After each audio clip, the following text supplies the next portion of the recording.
Pemerintah Aceh melalui Dinas Pariwisata dan Kebudayaan Aceh menyambut tamu dari berbagai kabupaten kota di Indonesia menghadiri rangkaian acara Anugerah Pesona Indonesia atau API Award 2022.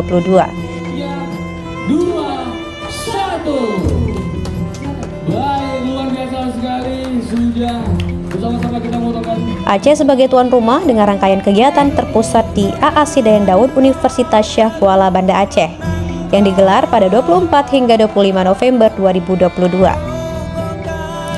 Saat penyambutan, Kepala Dinas Pariwisata dan Kebudayaan Aceh Almuniza Kamal mengatakan, dengan mengusung tema Pesona Tanah Aceh, Disbud Par Aceh menampilkan sebanyak 27 stand kuliner maupun beberapa produk ekonomi kreatif menarik untuk dijadikan oleh-oleh bagi wisatawan.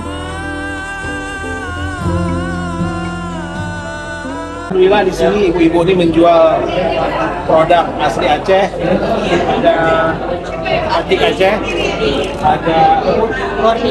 ada bordir, ada songket. Ariel Tatum aja pakai songket Aceh. Teman-teman wajib pakai juga. Almuniza mengatakan beragam destinasi wisata siap menyambut para tamu dan tak lupa untuk mencicipi sensasi cita rasa kuliner yang lezat. Aceh selalu terbuka bagi wisatawan dan sangat aman untuk dikunjungi.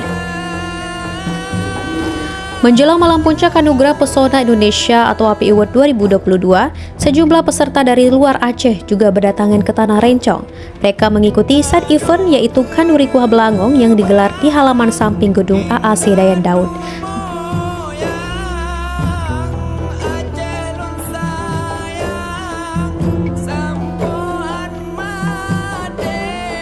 Dalam kegiatan side event ini, sejumlah pelaku usaha kuliner di Aceh turut memeriahkan acara tersebut, seperti mie Aceh Guritno, martabak Aceh, kue khas Aceh, rujak Aceh, PPJI, RM Paga Aye, dan stasiun kopi.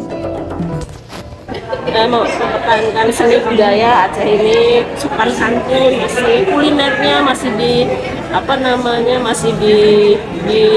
dipertahankan kuliner khas. Kuliner kalau di daerah-daerah lain kan udah mulai kuliner Korea gitu.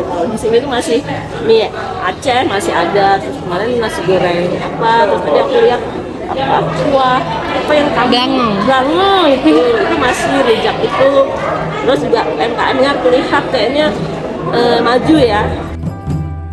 Cut Naufal melaporkan untuk Waspada Aceh.